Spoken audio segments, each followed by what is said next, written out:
ভালো কথা, দল উনি ছাড়ছেন না, তাহলে দলের সদস্যের মতন আচরণ করুন। দলের যা স্থিতি আছে বা দলের যা লাইন সেইটা ছেড়ে বিচ্যুত হবেন না। প্রলাপের মতো শোনাচ্ছে আমার। বিজেপির জেতার অভ্যেস ছিল। বিজেপি এর আগে ৭৭টা আসন পেয়েছে, কখনো পাওয়া উচিত ছিল ১৭৭টা আসন। ৬৩ বছর বয়সে বিয়ে হলে একটু ঘোর হতে পারে, সেটার মধ্যে আশ্চর্যের কিছু নেই। দিলীপ ঘোষের তো বয়স হয়েছে এবং সদ্য বিয়ে করেছেন, এই অবস্থায় ওর মাথায় একটু ঘোর লাগা আশ্চর্য নয়। ২০২১-এ অত্যন্ত অনুচিতভাবে এবং কামিনী কাঞ্চনের প্রলোভনে বিজেপির একটা চতুষ্টয় তারা দলের স্বার্থের বিরুদ্ধে কাজ করেছিল, যার ফলে দলের সর্বনাশ হয়েছে। আমি যতদূর দেখেছি বা আমার যা মনে হয়েছে, উনি তৃণমূলে চলেই গেছেন। ইতিমধ্যে আমরা জানি যে দিলীপ ঘোষ তিনি দীঘার জগন্নাথ মন্দিরে গেছিলেন এবং তারপরেই বিভিন্ন জল্পনা শুরু হয় রাজনৈতিক মহলে তার তৃণমূল কংগ্রেস যোগদানকে কেন্দ্র করে, এবং তার পরবর্তী সময় আপনি একটি সোশ্যাল মিডিয়ায় একটি পোস্ট করেছিলেন। সেই বিষয়ে তিনি নানান মন্তব্য দিয়েছেন। তিনি একটি বক্তব্য বলেছেন যে যার গতি নেই তিনি আমার গতি প্রকৃতি নিয়ে কি কথা বলবে। আসলে অনেকে ভাবছে আমি দল থেকে ছেড়ে চলে যাব, তাই জায়গা ফাঁকা হবে, আমার জায়গায় তারা বসতে পারবেন, কিন্তু আমি দল থেকে যাব না, দল আমি ছাড়ছি না, একথাও তিনি বলে দিয়েছেন। খুব ভালো কথা, দল উনি ছাড়ছেন না, তাহলে দলের সদস্যের মতন আচরণ করুন। দলের যা স্থিতি আছে বা দলের যা লাইন সেইটা ছেড়ে বিচ্যুত হবেন না। ইচ্ছে মতো যা খুশি করবার চেষ্টা করবেন না, এটুকুই বলার। এটুকু বোঝার মতো বুদ্ধি দিলীপ ঘোষেরও আছে, এটুকু বোঝার মতো বুদ্ধি। তা সত্ত্বেও উনি একটা কথা বলছেন, আমি আর কি বলবো। আর গতি প্রকৃতি কিছুই বুঝলাম না, কি বলতে চাইছেন আমার কিছু বোধগম্য হলো না। আচ্ছা, গতকাল তিনি সাংবাদিকদের সামনে বিভিন্ন প্রশ্ন তুলে ধরেছেন দলের উদ্দেশ্যে। তিনি বলছেন আমি দলকে ৭৭টা এমএলএ দিয়েছিলাম, এখন দলে যে সংখ্যাটা অবনতি ঘটেছে সেই সংখ্যাটা অবনতি হলো কেন? ২০২১-এর পর থেকে দলের পার্সেন্টেজ নামছে, তাহলে দলে যারা এখন নেতৃত্বে আছে তারা কেন, মানে তাদের যোগদানটা কোথায়? এই কথাটা আমি আগে পরিষ্কার করে বলে দিয়েছি বিভিন্ন সময়।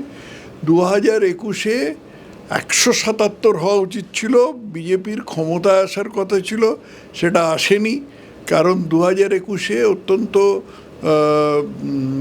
অনুচিতভাবে এবং কামিনী কাঞ্চনের প্রলোভনে বিজেপির একটা চতুষ্টয় তারা দলের স্বার্থের বিরুদ্ধে কাজ করেছিল, যার ফলে দলের সর্বনাশ হয়েছে আর কি। তা না হলে দল ২০২১-এ ক্ষমতায় আসতে পারত। সেটা আমি এর আগে অনেকবার বলেছি, এর চেয়ে বিশদভাবে আমি আর কিছু বলতে চাই না। গতকাল দিলীপ ঘোষকে গো ব্যাক স্লোগান দেওয়া হয়েছে, মানে কোলাঘাটে তার তৃণমূল কংগ্রেসের এই অনুষ্ঠানে যোগদানের জন্য বা দীঘা মন্দিরে যোগদানের জন্য। হ্যাঁ, দেওয়া হয়েছে, তো আমি জানি দেওয়া হয়েছে। এই বিষয়টা কিভাবে দেখছেন যে গো ব্যাক স্লোগান দেওয়া হয়েছে? গো ব্যাক স্লোগান দেওয়া হয়েছে কেন, যারা দিয়েছেন তারাই ভালো বলতে পারবেন। তবে দিলীপ ঘোষের তো বয়স হয়েছে এবং সদ্য বিয়ে করেছেন, এই অবস্থায় ওর মাথায় একটু ঘোর লাগা আশ্চর্য নয়। নতুন বিয়ে হলে লোকের একটু কয়েক মাস একটু মাথাটা ঘোরের মধ্যে থাকে। তা আমার আশঙ্কা যে ওর মাথাটা ওই রকম ঘোরের মধ্যে আছে। তো একটু দয়া পরবশ হয়ে এত গো ব্যাক টো ব্যাক না বলা উচিত ছিল। সভাপতির লড়াই দলকে নিজের গুরুত্ব মনে করিয়ে দিচ্ছেন কি এর মাঝ দিয়ে? কে মনে করিয়ে দিচ্ছেন? দিলীপ ঘোষ সভাপতির লড়াইয়ে আছেন, একত্র কে বললো? দিলীপ ঘোষ সভাপতির লড়াইতে আছেন একথা তোমায় কে বললো? ধারে কাছেই নেই, কোনো প্রশ্নই নেই কোনো। দিলীপ ঘোষ বস্তুত উনি ২০২১ সালের নির্বাচনে যে কীর্তি করেছিলেন, দিলীপ ঘোষ নয় এবং ওই চতুষ্টয় যে কীর্তি করেছিলেন, তার ফলে তাকে সময়ের আগেই চলে যেতে হয়েছিল। অতএব এখন সভাপতির লড়াইতে তার থাকার কোনো প্রশ্ন উঠতে পারে না। তিনি বারবার বলছেন যে দলের যে জেতার অভ্যাস ছিল সেই অভ্যাসগুলি চলে গেছে ২০২১-এর পর থেকে, দলের নতুন নেতৃত্বের হাতে যাওয়ার পর থেকে বঙ্গ বিজেপির কথা বারবার তিনি বলছেন। এগুলো প্রলাপের মতো শোনাচ্ছে আমার। বিজেপির জেতার অভ্যেস ছিল। বিজেপি এর আগে ৭৭টা আসন পেয়েছে, কখনো পাওয়া উচিত ছিল ১৭৭টা আসন। জেতার অভ্যেস ছিল। উনি ১৮টা আসন ২০১৯ সালে পেয়েছিলেন নরেন্দ্র মোদীর জন্য যাই হোক, এসব নিয়ে আর বলে লাভ নেই, কারণ উনি তো ঘোরের মধ্যে আছেন, উনি এসব কথা কিছুই বুঝতে পারবেন না। কিন্তু এই যে এই ধরনের পদক্ষেপ বা মানে বারণ, এই মানে তার এই বক্তব্য বা তার আগেই দীঘার মন্দিরে যে পদক্ষেপ না নেওয়া, এটা কি কিভাবে দেখছেন? তো মন্দির ঘুরে আসা আলাদা আমি বিষয়। তো বলছি যে এটা হচ্ছে ওর সদ্য বিয়ে করার ফলে উনি একটা ঘোরের মধ্যে আছেন। যারা নতুন বিয়ে করে, আমারও একসময় আমি নতুন বিয়ে করেছিলাম, তখন একদম সেরকম ঘোরের মধ্যে ছিলাম।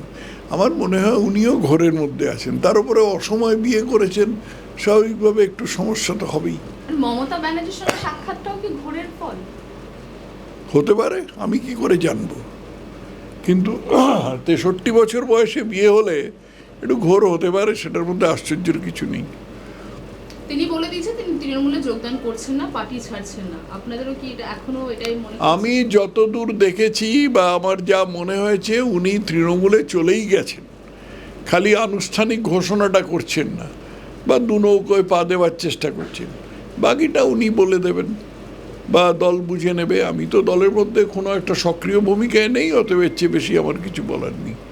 এরপরেও যদি তিনি দলে থেকে যান বিজেপিতে, আপনারা কি মানে সেভাবে তাকে মেনে নেবেন? আগে আমি তো দলের মধ্যে কোনো সক্রিয় ভূমিকায় নেই, আমার দলে কোনো পদ নেই, অতএব এই বিষয়ে আমার কিছু বলবার নেই।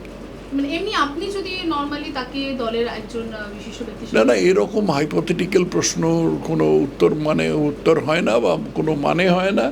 আমি যখন ছিলাম তখন একরকম হতে পারত, কিন্তু এখন আমার বয়স অতীত, 75 বছর বয়সের পরে বিজেপি কারুকে কোনো সক্রিয় পদে রাখে না, অতএব আমার কিছু বলার প্রশ্ন ওঠে না। বাংলা হান্টের আরও খবর দেখতে নজর রাখুন। বাংলা খবর মানেই বাংলা হান্ট।